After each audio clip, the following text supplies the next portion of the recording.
कीजिए माननीय प्रधानमंत्री महोदय का। जय जय श्री राम।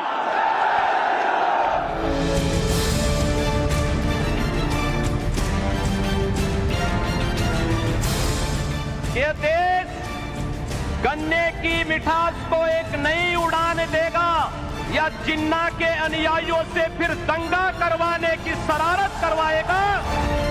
बदलाव करोगे कि नहीं करोगे बदलाव? देश में कुछ राजनीतिक दलों ने हमेशा अपने स्वार्थ को सर्वोपरि रखा है।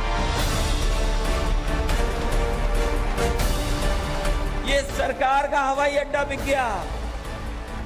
सरकार एक हवाई अड्डा बना रही है और ये हवाई अड्डा किस लिए बन रहा है उसका गणित मुझे समझ में नहीं आता।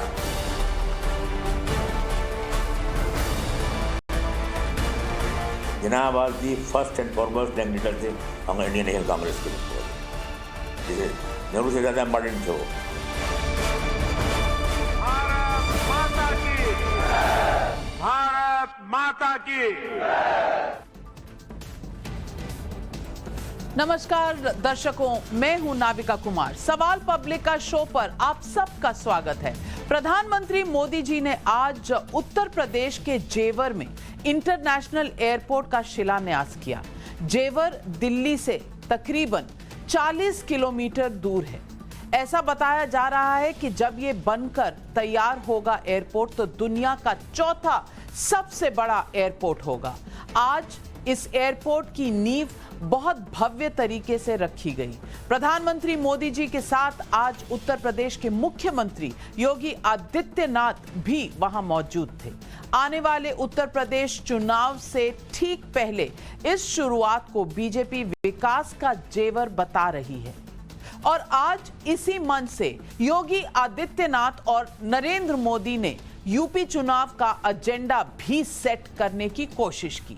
कैसे हुआ ये सब, इसे जानने से पहले मैं आपको जेवर एयरपोर्ट की कुछ खूबियां बताना चाहती हूं। दिल्ली के पास गौतम बुद्ध नगर जिले का एक शहर है जेवर। इस वक्त ये जो एयरपोर्ट है, इस एयरपोर्ट पर आप अगर देखेंगे तो ये एयरपोर्ट यहाँ से 2024 के सितंबर तक तैयार हो जाएगा और जब यहाँ से पहली फ्लाइट सितंबर 2024 में उड़ेगी तो ये एयरपोर्ट 4 फेज में बनेगा और 2050 तक पूरा हो जाएगा। जब ये पूरी तरह से तैयार हो जाएगा तो यहाँ 5 रनवे और 2 टर्मिनल होंगे। एक साथ 178 विमान खड़े हो सकेंगे इस एयरपोर्ट पर और पहले साल इस एयरपोर्ट के जरिए 40 लाख यात्री आ जा सकेंगे इस जेवर एयरपोर्ट से। एयरपोर्ट जब पूरी तरह बनकर तैयार हो जाएगा तो माना जा रहा है कि यहां से हर साल 9 करोड़ यात्री सफर कर सकेंगे। जेवर airport 4 expressway, metro, bullet train और पॉड टैक्सी से भी जुड़ेगा। बुलेट ट्रेन का एक स्टेशन एयरपोर्ट की टर्मिनल बिल्डिंग के अंदर बनाया जाएगा। मुख्यमंत्री योगी आदित्यनाथ का दावा है कि इस एयरपोर्ट से 1 लाख लोगों को रोजगार मिलेगा और ये जो एयरपोर्ट है आप देखेंगे कि ये किस तरह इंग्लैंड और अमेरिका की तरह दिखेगा। अब इसलिए बीजेपी इसे विकास का जेवर कह रही है और इसी विकास को मुद्दा बनाकर विपक्षी दलों पर निशाना साध रही है और जिन्ना और दंगा दोनों याद दिला रही है।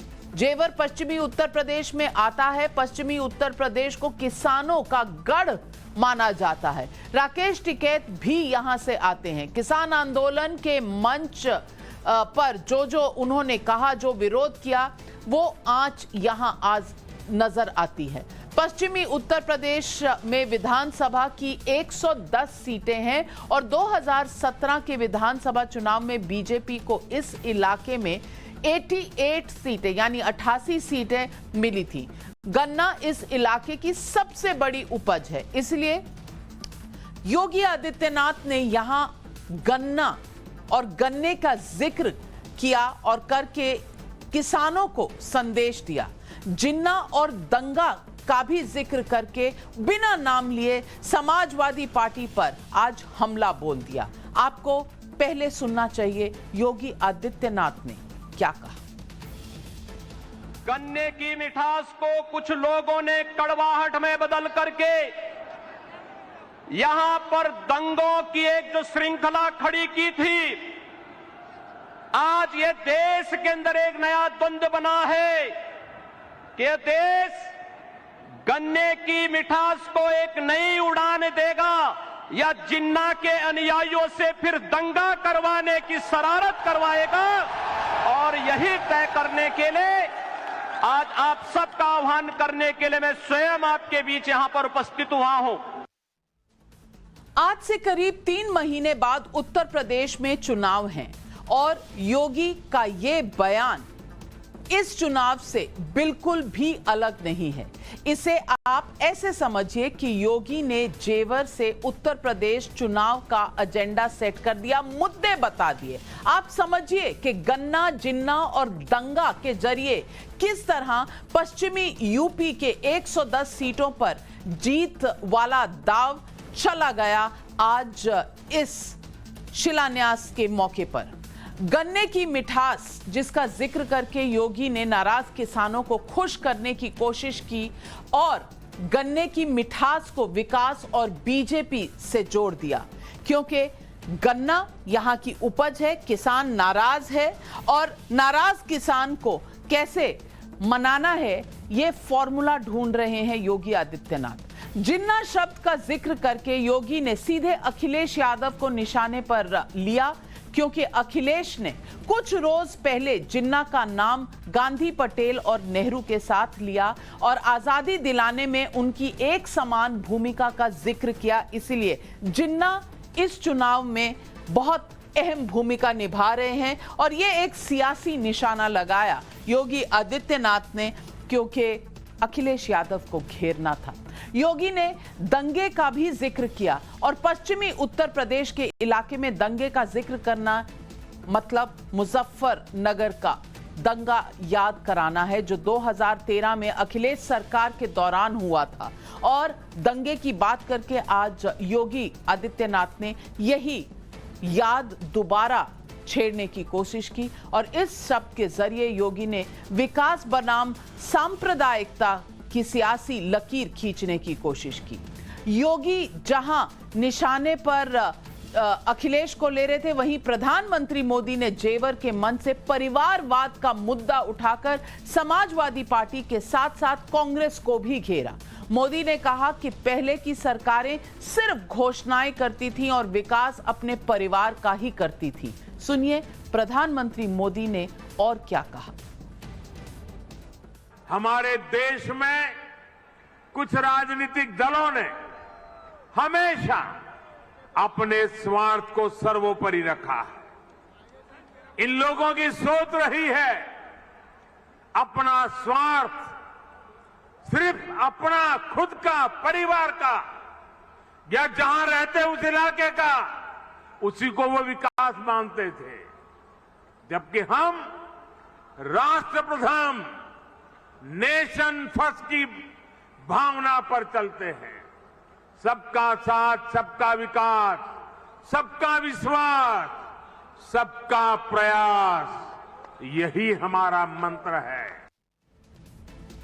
आखिर प्रधानमंत्री मोदी ने परिवार और भ्रष्टाचार और योगी ने जिन्ना और गन्ना का मुद्दा क्यों उठाया? क्योंकि मोदी और योगी ने जेवर पहुंचते ही अखिलेश यादव ने बीजेपी की नीतियों पर सवाल उठाते हुए कहा कि कुछ दिन बाद जेवर एयरपोर्ट भी निजी हाथों में चला जाएगा। दूसरी ओर कांग्रेस के अजीज कुरैशी ने जिन्ना को देशभक्त और गांधी जी के बाद दूसरा प्रमुख बाहुबली कहा और कहा कि ये सबसे बड़े नेता थे गांधी के बाद।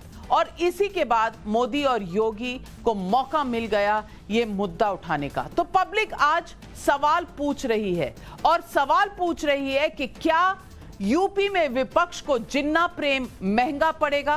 क्या गन्ना, जिन्ना और दंगे पर होगा यूपी का चुनाव? मोदी योगी ने यूपी चुनाव का एजेंडा सेट कर दिया और क्या किसानों का दिल जीतने में कामयाब रहेंगे योगी आदित्यनाथ? क्या अखिलेश यादव के आरोपों को जनता सही मानेगी? ये आज सवाल पब्लिक पूछ रही है। इससे पहले कि मैं आपको अपने मेहमानों से मिलाऊं, सुनिए अखिलेश यादव का ये बयान। ये कैसे भारतीय जनता पार्टी के लोग हैं? एक तरफ तो हवाई अड्डा बेच रहे हैं, दूसरी तरफ हवाई अड्डा बना रहे हैं। बताओ आप इनकी बातों पे भरोसा करोगे कि नहीं करोगे? कौन भरोसा करेगा इन पर? ये सरकार का हवाई अड्डा बिक गया। सरकार एक हवाई अड्डा बना रही है और ये हवाई अड्डा किस लिए बन रहा है उसका गणित मुझे समझ में नहीं आता। ये तो बीजेपी की बैंक्रप्सी है माइंड की, मतलब ये और जिन्हें कोई गाली है कोई 1906 से लेके 1926 तक Jinnah was the first and foremost candidate थे हम इंडियन नेशनल कांग्रेस के, मतलब जैसे नेहरू से ज़्यादा इम्पोर्टेंट थे वो। महात्मा गांधी के बाद जो लोग आते थे गोखले जी के शागिर्द थे वो। और आज सवाल पब्लिक का शो पर हमारे साथ जुड़ रहे हैं गौरव भाटिया, बीजेपी के स्पोक्स पर्सन है, सीनियर एडवोकेट भी हैं। असीम वकार साहब AIMIM के स्पोक्स पर्सन है। सुधींद्र भदौरिया जी BSP लीडर हैं। लेकिन मेरा पहला सवाल जाता है आशुतोष वर्मा जी, जो समाजवादी पार्टी के प्रवक्ता हैं। आशुतोष वर्मा जी, अगर ये एयरपोर्ट जेवर में बन रहा है तो ये तो समाजवादी पार्टी का ही सपना था। माना आपके समय में नहीं पूरा हुआ, दिक्कतें आई, लेकिन आप ही का सपना था और इससे फायदा उत्तर प्रदेश को होने वाला है। तो इस एयरपोर्ट के बनने से अखिलेश यादव जी को दिक्कत क्यों मैं है? आपको करेक्ट कर दूं, ये इनका सपना कतई नहीं था। मैं नाविका जी आपको जरा करेक्ट कर दूं, ये इनका सपना बिल्कुल नहीं था। नहीं, ये बहन मायावती जी का था। चलिए मुद्दा आपसे आशुतोष वर्मा जी BSP ले तो गई है। भदौरिया जी ने पहले ही क्लेम डिस्प्यूटेड है कि बहन मायावती जी ने इसको प्रस्ताव रखा। लेकिन आप सुधींद्र भदौरिया जी, आप ये कह रहे हैं अभी थोड़ी देर पहले हटाकर मथुरा ले जाने की कोशिश की। इन्होंने यहां से इसको हटाकर मथुरा ले जाने की कोशिश की।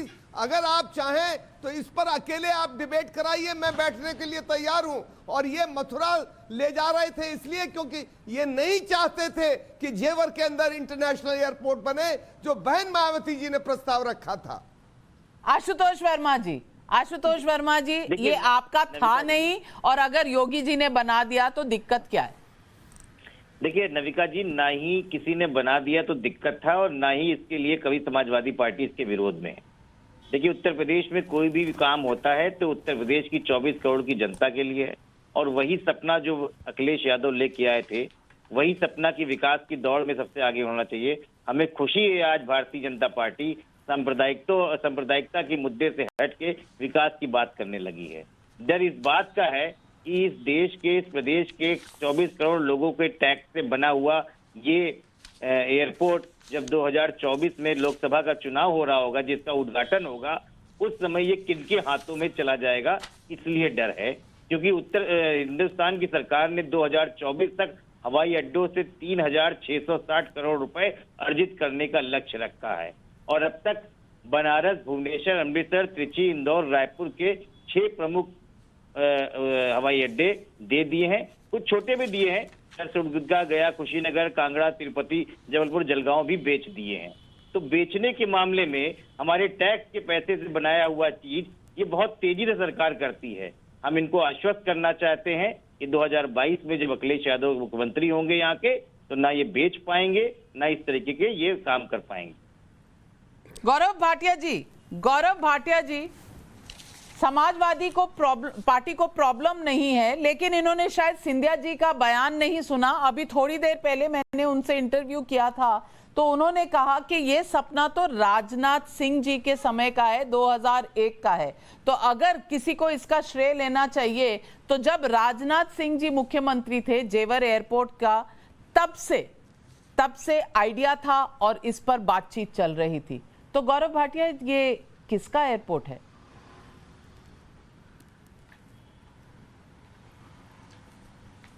नाविका जी, आज देश के यशस्वी प्रधानमंत्री नरेंद्र मोदी जी ने और योगी आदित्यनाथ जी ने जो कहा, उसका सारांश ये है कि जो जंगल राज था अब वो बदलकर राम राज्य हो रहा है। 1 लाख रोजगार के अवसर सीधे और जुड़े हुए 4 लाख रोजगार के अवसर, और उत्तर भारत विकास की तरफ जा रहा है। और इसकी तुलना करिए, जिन्नावादियों ने क्या किया था। पश्चिम उत्तर प्रदेश में ही मुजफ्फरनगर दंगे हुए थे। आज हम गर्व से कह सकते हैं कि पूर्वांचल एक्सप्रेसवे, इसका उद्घाटन हुआ। चित्रकूट का एयरपोर्ट, जेवर एयरपोर्ट, इसका शिलान्यास हुआ। और सपा क्या बात कर रही है? वो कह रही है जिन्ना बहुत अच्छे थे कि हमें वोट मिल जाए जालीदार टोपी वालों का। ये लोग कह रहे हैं बीजेपी का टीका है, खुद भी लगा लिया, मुलायम सिंह जी ने भी लगवाया है, लेकिन बीजेपी का टीका है। तो विकास की बात अगर कोई कर रहा है तो वो हम कर रहे हैं और कोई नहीं कर रहा। दूसरी बात, सपने देखना तो बड़ा आसान है। एक है मुंगेरी लाल टोटी वाले और एक है मुंगेरी लाल मूर्ति वाली। अब दोनों ने सपने देखे, दोनों कह रहे हैं हमने किया, हमने किया। अरे जमीन पे लाया कौन? पूर्वांचल एक्सप्रेसवे हमने बनाया ना, आप तो मुंगेरी लाल रहे। तो ये जनता देख रही है। और चुनाव ये जो लड़ा जाएगा, ये लड़ा जाएगा विकास के मुद्दे पे। ये लड़ा जाएगा जिस तरह से इनके समय में गुंडा राज था, आज वो गुंडे कांपते हैं, उस पे लड़ा जाएगा। और अभी मैं बसपा के प्रवक्ता को सुन रहा था, उन्होंने कहा मायावती जी को श्रेय जाना चाहिए, प्रस्ताव दिया था। प्रस्ताव देने के बाद 5 करोड़ की माला पहनी, खूब मूर्तियां हाथियों की बनवाई। उसके बाद पिछले 10 साल में 10 बार अपने बंगले से बाहर नहीं निकली हैं। लेकिन श्रेय मायावती को जाएगा, क्योंकि ये केवल श्रेय की राजनीति करते हैं कि श्रेय हमें मिले। हम लोग समाज सेवी लोग हैं, हम लोग जनता की चिंता करते हैं। और आज बड़ा गर्व महसूस हो रहा था कि किस तरह से अगर आपकी इच्छा शक्ति मजबूत हो तो आप अपने सपनों को साकार करके धरती पे उतार सकते हैं, क्योंकि हम धरती पुत्र हैं और ये लोग सफाई महोत्सव के पुत्र हैं, जहां ऋतिक रोशन का डांस देखते हैं। वाह वाह। आशुतोष वर्मा जी काउंटर कर रहे हैं आपको। आशुतोष वर्मा जी, आशुतोष वर्मा जी, जिन्ना क्यों याद आ रहे हैं समाजवादी पार्टी को? यह है सवाल गौरव भाटिया का। कुछ अटक गया। गौरव भाटिया, ये उत्तर प्रदेश की सरकार है, ये चिरंजीवी सरकार नहीं है, इसको मत समझिए। ये जो झूठ बूट की सरकार है, ये बता रही है कि ये धरती पुत्र है। और भाई मुजफ्फरनगर के दंगे हुए तो दंगे अब नहीं होते हैं, क्योंकि दंगे इसलिए नहीं हो रहे कि दंगे करने वाले ही सरकार में बैठे हुए हैं। कौन कन्विक्टेड था? किसके ऊपर ट्रायल चला है? आपके ऊपर ही ट्रायल चला है भाई। इस देश में जब क्लास का सबसे शैतान आदमी मॉनिटर बन जाए तो क्लास में शैतानी कौन करेगा?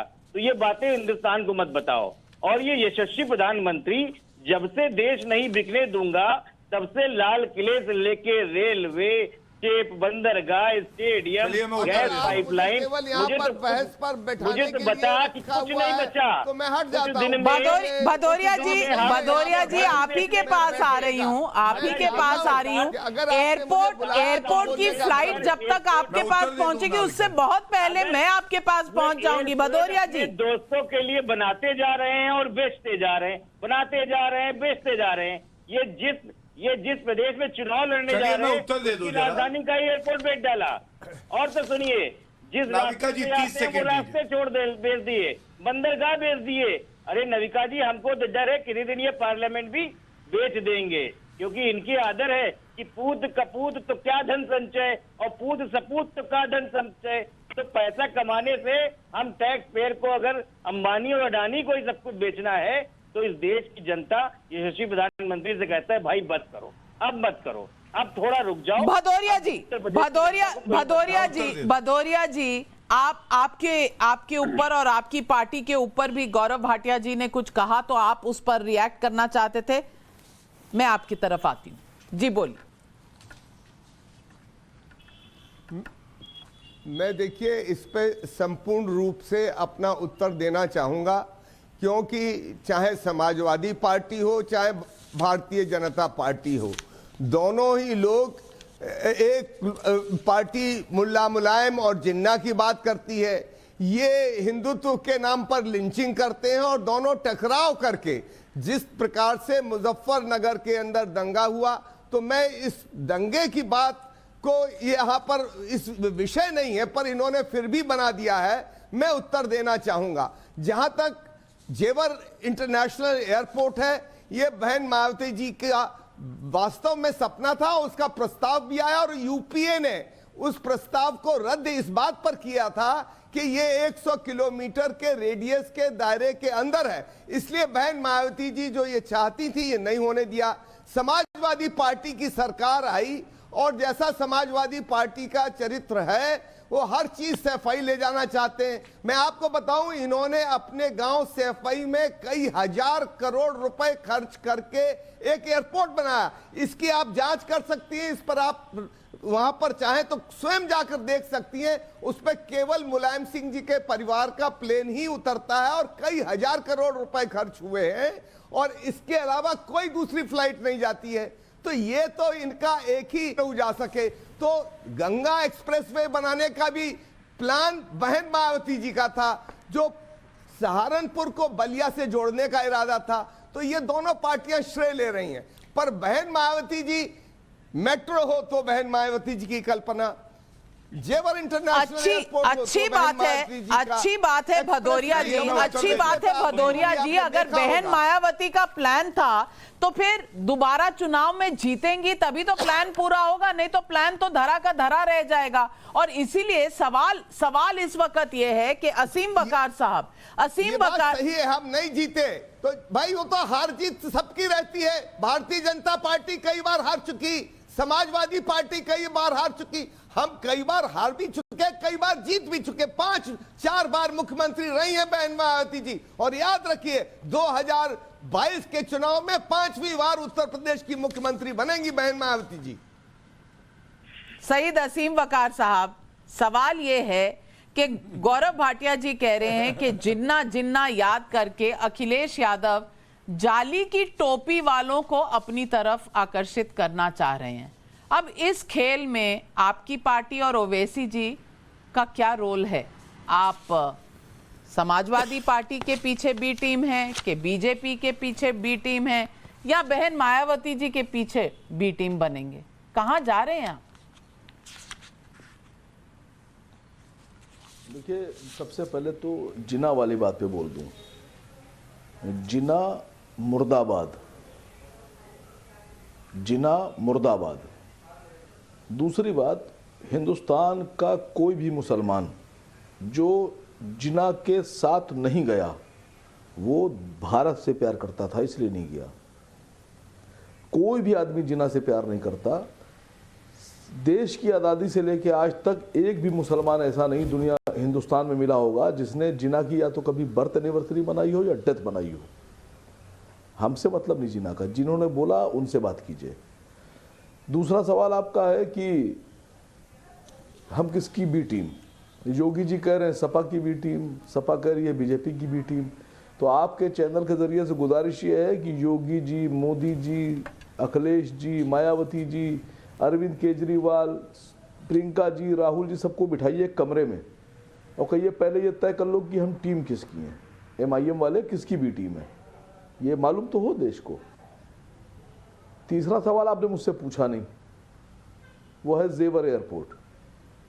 वो मैं खुद ही जवाब दे रहा हूं आपको। देश में आपने एयर इंडिया भेज दी, अब आप पास कोई कंपनी नहीं है जो जहाज उड़ाए। एयरपोर्ट आप बना रहे हैं जनता के पैसे से, हमारे जो हम लोग हैं अवाम जो है इसके पैसे से। 29,560 करोड़ रुपए का आपने एयरपोर्ट बनाया। तो जो एयरपोर्ट पहले से बने हुए थे, चल रहे थे, रनिंग में थे, सरकार पैसा कमा रही थी, वो तो आप बेचे डाल रहे हो। इसकी क्या गारंटी कि आप रखोगे? दूसरी सवाल मैडम, आप बेचो, खूब बेचो, लेकिन तकलीफ कहाँ होती है? आपने लखनऊ एयरपोर्ट बेच दिया अडानी जी को, अब पब्लिक को प्रॉब्लम क्या है ये सुनिए। अब आप, पहले 30 रुपए किराया था पार्किंग का कार का, आज 90 रुपए अडानी जी वसूल रहे हैं 30 मिनट के, आधे घंटे के 90 रुपए। 1 घंटे कितने हुए? 12 घंटे कितने हुए? हमारे एक दोस्त है, उन्होंने एक रसीद डाली थी, उन्होंने एयरपोर्ट पे गाड़ी खड़ी की थी, वो समाजवादी पार्टी से थे, उन्होंने फेसबुक पे डाली, मैंने देखा, तो उन्होंने बताया कि 2-3 दिन शायद गाड़ी उनकी खड़ी रही तो उनको 3900 रुपए 3900 रुपीज देना पड़ा। ये है अडानी जी। मैं सरकार से पूछ रहा हूं, आप एयरपोर्ट बेच रहे हो, आप सब कुछ बेच रहे हो, आप एयर इंडिया बेच रहे हो, प्रधानमंत्री जी से गुजारिश है, एवियन मिनिस्टर से गुजारिश है, क्या आपका किसी चीज पर कमांड नहीं है जिसका जो दिल चाहेगा वसूलेगा? हम भारत के लोग, हम कहां के लोग हैं? मतलब जो जैसे चाहेगा हमारी जेब में पैसा डालेगा खींच लेगा। पेट्रोल के ऊपर आप 60-60 रुपए टैक्स लेंगे, 33 रुपए 80 पैसे केंद्र सरकार एक्साइज ड्यूटी ले लेगी, 21-22 रुपए वैट लगाकर उत्तर प्रदेश सरकार ले लेगी। जो जैसे चाहेगा अडानी जी 90 रुपए आधे घंटे के ले लेंगे। गौरव भाटिया जी जवाब दीजिए, गौरव भाटिया जी जवाब दीजिए। रनवे देश का और ये सवाल तीनों प्रवक्ताओं ने उठाया है और उनका सवाल ये है कि आप एयरपोर्ट बना रहे हैं, उसका आप श्रेय ले भी रहे हैं, लीजिए, एम्प्लॉयमेंट होगी, लोगों को रोजगार मिलेगा, अच्छी बात है, लेकिन आप बनाते हैं बाद में, बेचते हैं पहले, तो फिर सवाल उनके जायज हैं।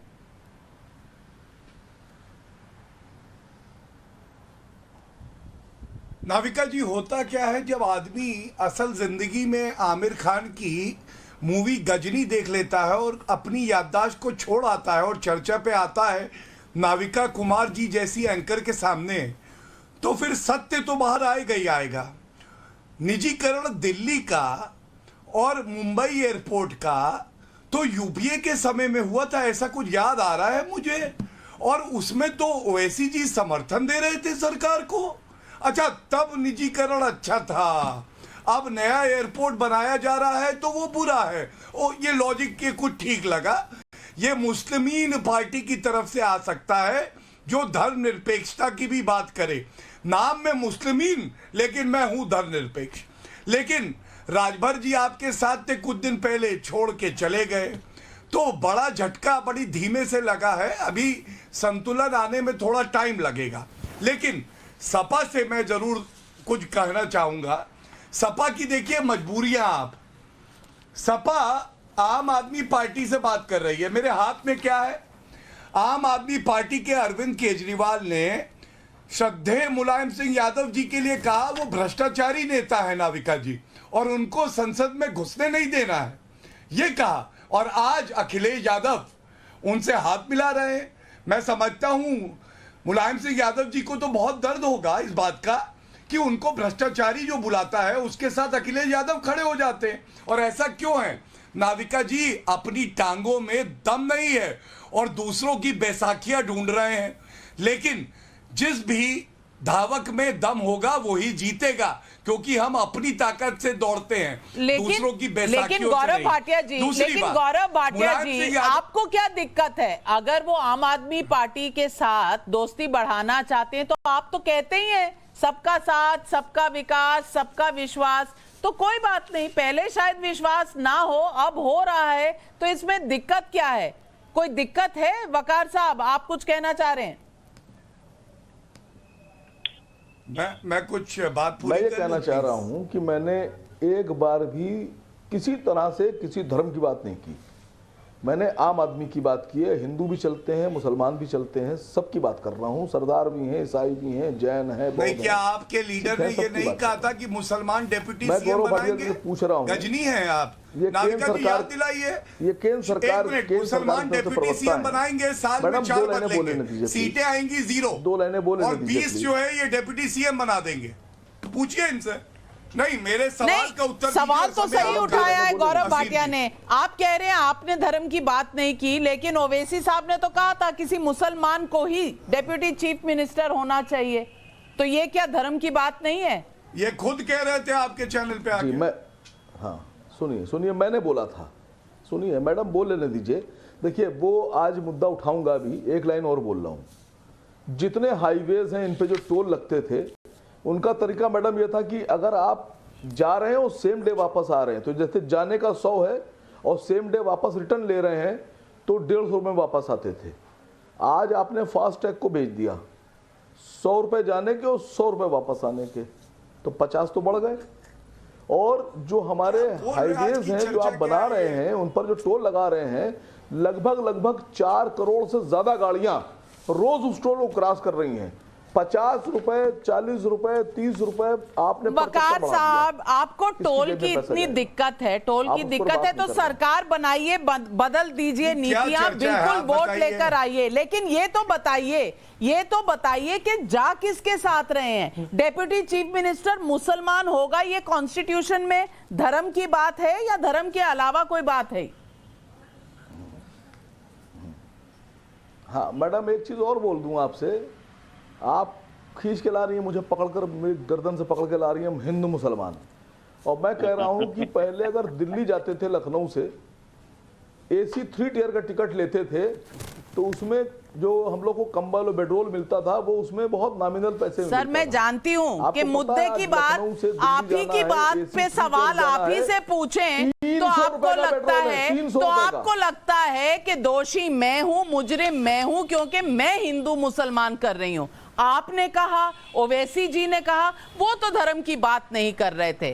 कटघरे में आप हमेशा मुझे ही खड़ा करते हैं। बहरहाल ये आपकी मर्जी, लेकिन मैं पूछना चाहती हूं भदौरिया साहब से। और भदौरिया साहब आज जवाब दीजिए, ये डेप्यूटी चीफ मिनिस्टर मुसलमान होना चाहिए, ऐसा क्या कहीं पर लिखा जा सकता है? ये कोई मैनिफेस्टो हो सकता है? ये कोई कॉन्स्टिट्यूशनल क्लेम है या कॉन्स्टिट्यूशनल राइट है किसी का, ये अधिकार है किसी का कि मुसलमान डेप्यूटी चीफ मिनिस्टर होना चाहिए? और क्या ये धर्म की बात नहीं है? जो लोग कहते हैं कि सिर्फ बीजेपी करती है हिंदू मुस्लिम, वो खुद क्या कर रहे थे?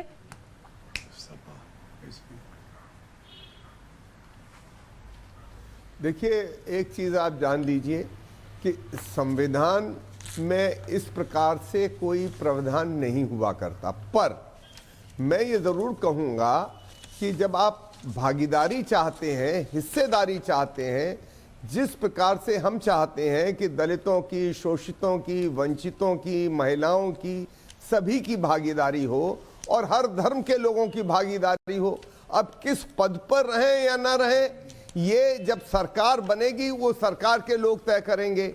हम तो ये जानते हैं कि जब हमारी सरकार बनती है तो बहन मायावती जी जब भी मुख्यमंत्री बनती हैं तो माइनॉरिटीज के लोग भी बहुत महत्वपूर्ण पदों पर रहते हैं, मंत्री भी बनते हैं और महत्वपूर्ण उनको ओहदे भी मिलते हैं।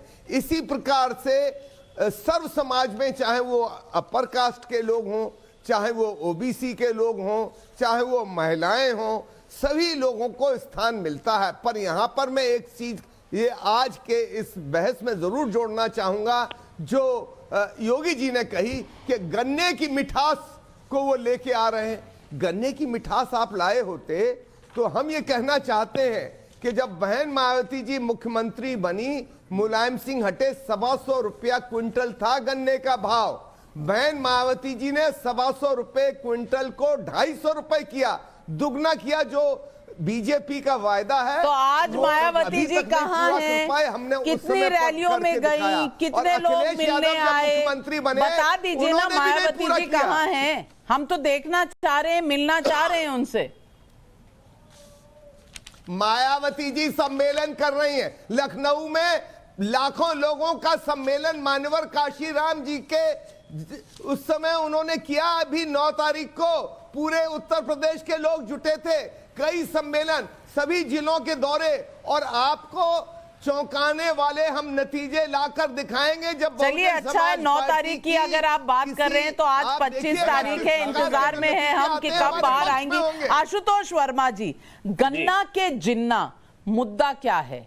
एयरपोर्ट जेवर मुद्दा है या जिन्ना मुद्दा है? ये तय करना पड़ेगा। और मैं पूछना चाह रही हूं, जो जिन्ना को याद कर रहे थे वो कैसे कह सकते हैं कि धर्म बीच में नहीं आना चाहिए? जो कहते हैं कि विकास की बात होनी चाहिए, वो जिन्ना के गलियारों से कैसे गुजरते हुए विकास की बात होगी, ये तो समझा दीजिए आज पब्लिक को। नहीं नविका जी, देखिए भारतीय जनता पार्टी जिस तरीके से भारतीय जनता पार्टी की प्रवक्ता बात कर रहे हैं, अभी ओपी राजभर के लिए बोल रहे थे, आईएम को छोड़ के भाग गए, तो जरा बताइए ओपी राजभर जी तो आपके साथ भी चिपके हुए थे, वो आपको क्यों छोड़ के भाग गए? और ये जो आप बातें बता रहे हैं कि आम आदमी पार्टी और समाजवादी पार्टी के, अरे ये भारतीय जनता पार्टी है कि कश्मीर में सरकार बनाने के लिए पीडीपी से गठजोड़ करती है और नागालैंड से वहां पर गठजोड़ करती है जहां पे कोई गठजोड़ नहीं कर सकता, तो देश विरोधी ताकतें हैं और ये हमको समझा रहे हैं। निषाद, डॉक्टर संजय निषाद 4 दिन पहले बता रहे थे कि कमल के फूल को मसल के रख दूंगा और उसके साथ उसको एमएलसी बना के बैठे हुए हैं। ये जातिवाद की बात करते हैं। अरे किसकी बात बताते हैं? इस देश में 1980 के बाद से भारतीय जनता पार्टी की संरचना ही सिर्फ सांप्रदायिकता पे हुई है। जो व्यक्ति इस देश में रह के, नविका जी कल 26 नवंबर है संविधान दिवस और उसमें बहुत साफ साफ लिखा हुआ है कि हम भारत के लोग को एक ऐसी संविधान देने की कहाँ बात करते हैं जहां पे ना जाति ना धर्म की बात होती है। उस देश में ये हिंदू राष्ट्र की बात करते हैं। आप पूछिए भारतीय जनता पार्टी के लिए ये कौन है लोग जो इस देश में हिंदू राष्ट्र बनाने के पीछे पे एक पागलपन की तरीके से चला रहे हैं? इनसे सवाल होना चाहिए। क्या ये देश में 140 करोड़ में बिल्कुल राजनीति करने के लिए आप उत्तर दीजिएगा, लेकिन आचार्य प्रमोद कृष्णम जी भी हमारे साथ जुड़ रहे हैं। आचार्य प्रमोद कृष्णम जी, ये सारा झगड़ा लगता हुआ है कहीं ना कहीं सिमट रहा है BJP versus Samajwadi party. Congress है कहां इस पूरी लड़ाई में? इस पूरे इक्वेशन में जो उत्तर प्रदेश का ये समीकरण बन रहा है, इसमें कांग्रेस कहीं गुम तो नहीं हो गई कुंभ के मेले में?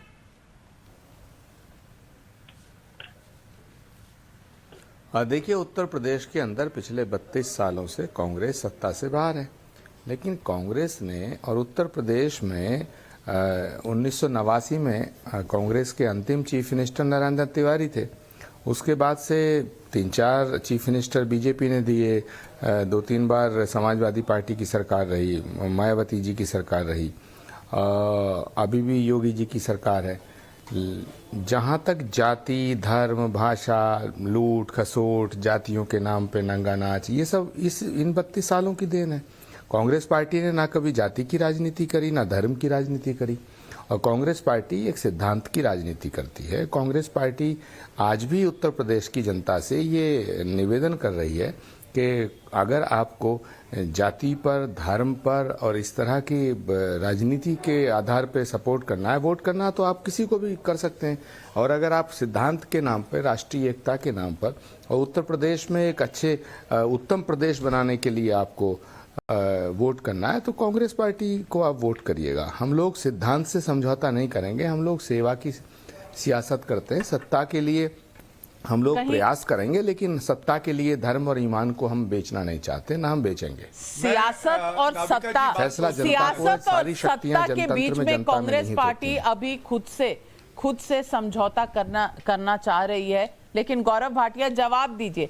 चारों हमारे प्रवक्ताओं ने सवाल उठाए हैं बीजेपी पर, सवालों के जवाब दे दीजिए। नाविका जी, आपने सही कहा, सब भारतीय जनता पार्टी पे ही हमला करते हैं। तो अर्ज किया है, मिलकर बैठे हैं महफिल में जुगनू सारे, क्योंकि ऐलान ये है कि आओ सूरज को हटाया जाए। चला रहे हैं तो सवाल कोई बात नहीं, होंगे। सूरज, आचार्य जी अच्छा लगेगा नहीं? आचार्य जी अच्छा नहीं लगता ऐसे। आप में तो संयम होना चाहिए। आप तो आचार्य हैं गौरव भाटिया जी, आप भी ऐसे प्रियंका वाड्रा और राहुल गांधी की तरह करेंगे तो कैसे काम चलेगा? आचार्य जी, आचार्य जी उत्तर तो लीजिए। मैं तो सवाल की बात कर रहा हूँ, आप जवाब दीजिए। सरकार है, हम तो प्रजा हैं, यहाँ पे हम तो प्रजा हैं। मैं प्रजा के सवालों का जवाब तो सरकार को देना चाहिए। आचार्य जी, हाँ सुनिए, चलिए पहले कांग्रेस की ही बात करते हैं। देखिए, आज बहुत पीड़ा में है आचार्य जी, आज बहुत पीड़ा में है। जब ये आते हैं ना स्टूडियो, घर से निकलते हैं, लोग क्या पूछते हैं? 2 साल से अध्यक्षा सोनिया गांधी जी रायबरेली क्यों नहीं आई? क्या हो गया? कभी आएंगी जनता से रूबरू होने या नहीं आएंगी? दूसरी बात जनता कहती है, वो कहती है प्रियंका वाड्रा गांधी जी लड़की हो, लड़ सकती हो, कभी चुनाव तो लड़ लो, कहीं ऐसा ना हो कि सबको लड़ाने के चक्कर में अपनी जमानत जब्त हो जाए। तीसरी बात, आज आचार्य जी के चेहरे पे वो नूर, वो रौनक, वो मुस्कुराहट नहीं दिखाई दे रही, क्योंकि इनकी हालत इतनी विस्फोटक है। चन्नी जी के खिलाफ सिद्धू जी लगे हैं, कह रहे हैं मैं धरने पे बैठूंगा। इकलौती ऐसी पार्टी है जहां ये होता है। और मेघालय में 12 विधायक छोड़ के चले गए। अधीर रंजन चौधरी आए, कहते हैं टीएमसी हमें तोड़ रही है। अरे भैया, आप टूटे हुए हो, मन से भी टूटे हो, वैसे भी टूटे हो, तो आपको किसी को तोड़ने की जरूरत नहीं। वो भी दिन आएगा, उत्तर प्रदेश के परिणाम आएंगे 0, अंडा सीटें मिलेंगी आपको। अमेठी, रायबरेली, यहां से भी एक भी सीट नहीं। और अदिति सिंह जी कांग्रेस छोड़ के भाजपा में आ गई, बताइए क्यों आई? कभी आत्मचिंतन करिए, हम पे प्रहार करने से आपका भला नहीं होने वाला है। बिल्कुल, लेकिन जो बिगुल बजा है आज जेवर से, वो बिगुल बताता है कि आज जिन्ना और गन्ना की लड़ाई होगी। सिर्फ जिन्ना और गन्ना नहीं, यहां दंगों को भी इस पूरे मिक्सचर में डाल दिया है योगी आदित्यनाथ ने। दोनों तरफ से बिगुल बज चुके हैं। अखिलेश ने योगी पर, योगी ने अखिलेश जी पर, दोनों ने अपने निशाने साधे हुए हैं। बाकी पार्टियां कहां रहेंगी ये तो अभी तय होना है, क्योंकि अभी तो सर्दी के मौसम में सरगर्मी चुनाव की बढ़ रही है और ये चुनाव बहुत बहुत बहुत रोचक होने वाला है। उत्तर प्रदेश में अपनी सीट की बेल्ट टाइट कर लीजिए, क्योंकि ना सिर्फ आ रहे हैं नागरिक उड्डयन मंत्री ज्योतिरादित्य सिंधिया, जो हमें बताएंगे जेवर एयरपोर्ट की सारी राजनीति, बल्कि टाइम्स नाउ नवभारत बताएगा आपको यूपी के चुनाव का हर मोड़, हर ट्विस्ट, हर टर्न। छोटा सा ब्रेक के बाद ज्योतिरादित्य सिंधिया सवाल पब्लिक का शो पर आपके सवाल जवाब देते हैं।